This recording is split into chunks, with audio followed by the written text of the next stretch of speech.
Salut à tous, c'est Cédric du French Channel et aujourd'hui on regarde le Legacy Dragon Zord des Mighty Morphin Power Rangers.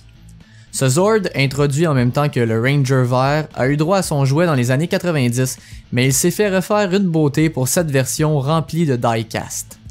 Sur le devant de la boîte, on voit donc les logos de Bandai, Saban's et des Mighty Morphin, deux images du jouet sur fond vert attrayant et des informations sur la taille du jouet et les matériaux utilisés. Il est recommandé pour les 15 ans et plus. Sur un côté, on voit le résumé de l'histoire des Power Rangers. Je vous invite à faire pause si vous voulez lire. Sur l'autre, un résumé général des Zords et en bas les statistiques grandeur nature du principal concerné. À l'arrière, les deux combinaisons possibles avec le Dino Megazord que j'ai reviewé récemment. Voici donc le mythique dragon une fois hors de sa boîte. Je dois vous dire, c'est un de mes Zords préférés dans ma collection. Pour un robot individuel, il est à peine plus petit que le Dino Megazord.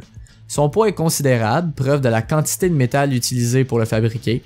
Tous les détails sont soit peints ou moulés, ce qui retire du coup tous les inconvénients que peuvent apporter les collants, augmente la qualité et amplifie l'exactitude de la reproduction du costume utilisé dans l'émission.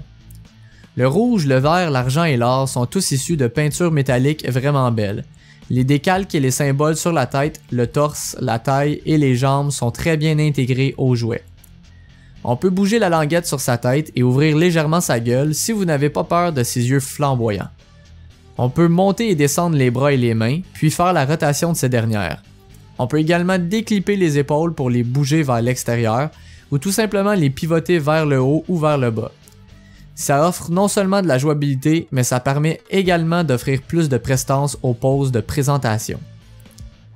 La boîte vient également avec une paire de mains supplémentaires. Il est facile de les changer, il suffit de tirer sur celle en place, puis insérer les nouvelles sur les pegs. Mais si elles offrent un look plus normal en raison des doigts légèrement repliés, il y a une raison toute simple pour laquelle je ne les mets jamais. Quand vous voulez entrer les bras dans les épaules pour la transformation, elles sont trop larges pour y pénétrer complètement. Je laisse donc toujours les mains qui sont prêtes à tirer du canon. La queue est articulée et télescopique. Quand le Dragon Zord se tient droit, elle offre un bon support pour la balance de poids. Elle peut bouger dans toutes les directions. Les jambes, les genoux et les pattes peuvent bouger un tout petit peu. Comme mentionné plus tôt, deux modes de combinaison sont possibles avec le Dino Megazord. Je n'ai pas l'original, mais j'ai le Limited Black Edition, alors je peux vous les montrer. Débutons donc avec celui que j'aime le moins pour plusieurs raisons, le Mega Dragon Zord. Alors voici les deux un à côté de l'autre. Donc pour commencer, on prend le Dino Megazord et on vient retirer les deux canons à l'arrière qu'on met de côté. Puis on recule les deux oreillettes vers l'arrière pour le préparer et on abaisse les épaules de chaque côté des bras. Donc il va nous attendre pour tout à l'heure. Ensuite on prend le Dragon Zord. Première étape, pour ne pas avoir rien qui nous encombre, on va retirer la queue. Faut faire quand même une certaine pression parce que ça tient très bien, donc n'ayez pas peur de le briser. Alors la queue, comme je vous disais, qui est télescopique, donc pour la mettre en arme, qui est une espèce d'épée drill, on vient tous les entrer comme ceci. Et voilà. L'arme vient avec une espèce de pommeau utilisé pour la soutenir, qui est cool quand le Megazord la tient. Par contre, il y a un point négatif que je vais vous montrer tout à l'heure. Donc on va les mettre de côté pour le moment. Alors la Dragon Zord, première étape, on détache les épaules et on vient entrer les mains à l'intérieur. Ensuite, on le sépare en deux au niveau de la taille ici, en tenant les jambes, et en mettant le pouce sur le centre, le poitrail, pour s'assurer que ça ne tombe pas. Puis, on vient le retirer. On peut le refermer pour nous aider pendant le reste des transformations. Donc, on prend les jambes, on les baisse légèrement pour se donner de l'espace avec la porte. Elle s'ouvre en une partie, puis en deux parties. Et on entre le genou à l'intérieur. On répète la même opération de l'autre côté.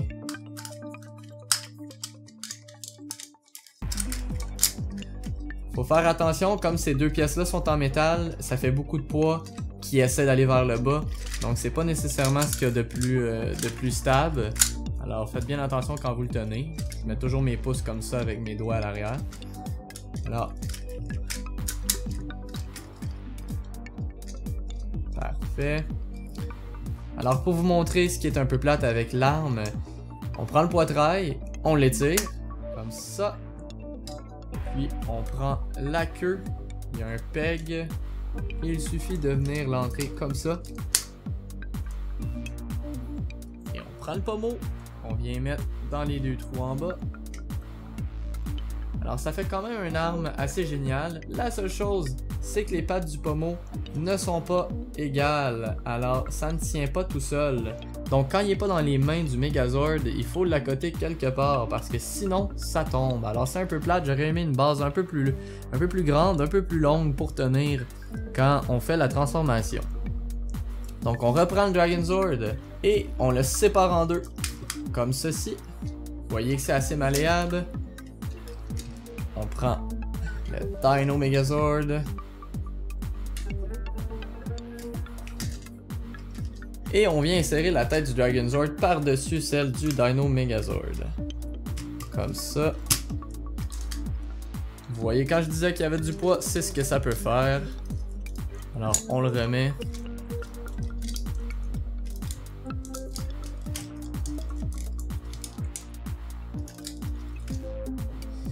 Dans les instructions, il conseille de retirer le poitrail du Dino Megazord pour faciliter la combinaison. Alors, il faut pousser comme ça et voilà, on a les canons en haut, on a les bras de chaque côté. On peut monter ceux-ci. Bordel, c'est ce que j'aime pas.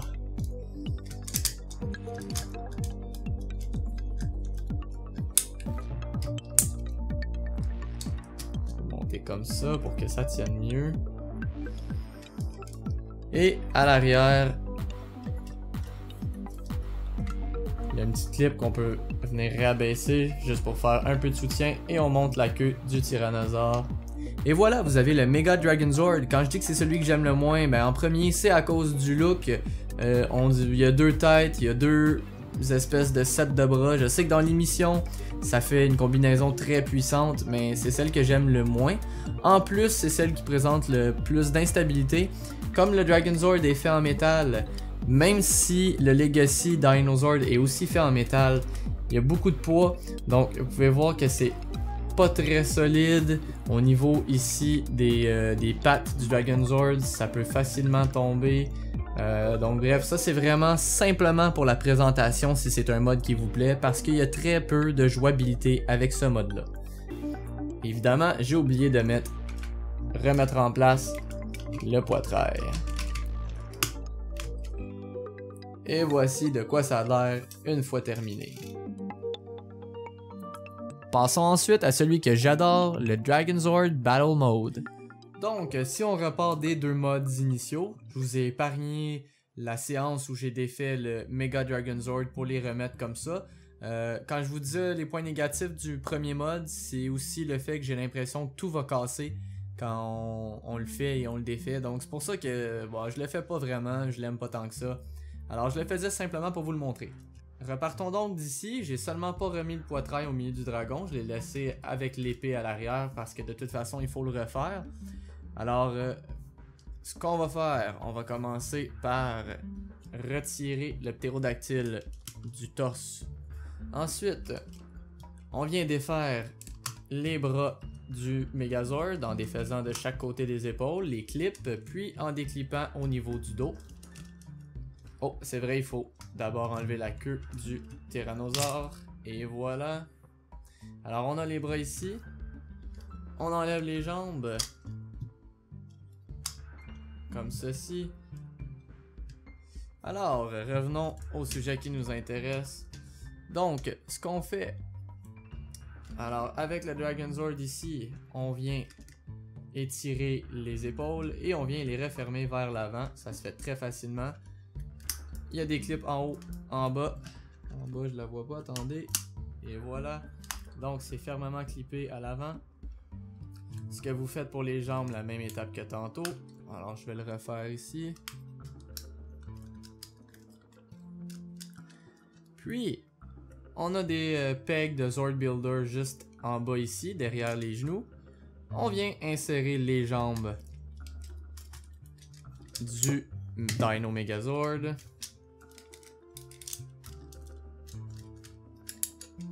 Alors c'est sûr que les genoux présentent, comme j'ai dit tantôt, quand même un certain poids, mais une fois fixés sur le Sabertooth Tiger et le Triceratops, ça tient quand même bien. Ensuite, on prend les bras comme ça, qu'on vient fixer à l'arrière. Il n'y a pas de peg à l'arrière, par contre, il y a des pegs de chaque côté des bras qu'on va pouvoir venir enclencher. Et voilà, un côté est fait. Et le deuxième côté est fait. On peut remonter les épaules. Puis, on a encore la tête du Dragonzord, mais c'est pas ça la tête du Battle Mode. Il faut ouvrir jusqu'en bas. Et vous voyez son visage apparaître. Et ça a toujours été un de mes visages préférés.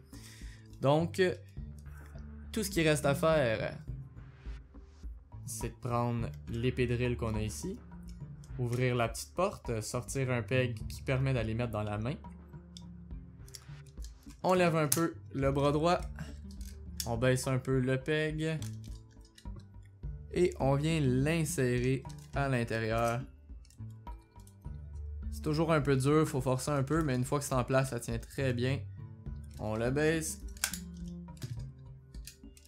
Et voilà! On a devant nous le Battle Mode. Comme je vous disais, le pommeau pour l'épée ne tient pas tout seul, mais une fois en équilibre avec le bras du Dragonzord, ça tient très bien. Ça fait une présentation qui a du style. Donc pour ceux qui savent, le Dino Megazord d'origine a la jambe gauche bleue et la jambe droite jaune. Et les collants sur les épaules sont de couleur également. Moi qui possède le Black Edition pour le Dino Megazord, je suis content parce que je trouve que le look à la fin a beaucoup plus de punch, étant donné que le Dragonzord est déjà pas mal composé de noir et de doré, et que le Megazord est noir et doré aussi. Ça fait un look qui quand même en jette. C'est une de mes combinaisons préférées. J'ai même souvent envie de le laisser comme ça en présentation, plutôt que d'avoir le Dragonzord d'un côté et le Dino Megazord de l'autre, parce que je trouve ça plus cool comme ça. Pour moi, c'est le Megazord par excellence. Vous pouvez toujours venir placer le Tyrannosaure juste à côté, ainsi que le Ptérodactyle. Mais quand vous avez le Black Edition et que vous le combinez au Dragonzord, ça donne un look assez intéressant. Alors voilà, c'est le Legacy Dragonzord des Mighty Morphin Power Rangers. Il est beau, il est solide et il est bien fait. Quoi demander de plus? Ma prochaine review de Zord sera celle du White Tiger Zord de Tommy, puis j'attends avec impatience la sortie du Legacy Thunder Zord de la deuxième saison des Mighty Morphin. Si vous avez aimé ma review, je vous invite fortement à appuyer sur le petit pouce levé, à commenter ce que vous pensez de ce dragon de métal, et si ce n'est pas déjà fait, à vous abonner à ma chaîne afin de ne manquer aucune review des jouets les plus chouettes. Vous pouvez également me trouver sur Facebook, Twitter et Instagram aux liens qui sont accessibles dans la boîte ci-dessous. Et je vous dis à la prochaine fois.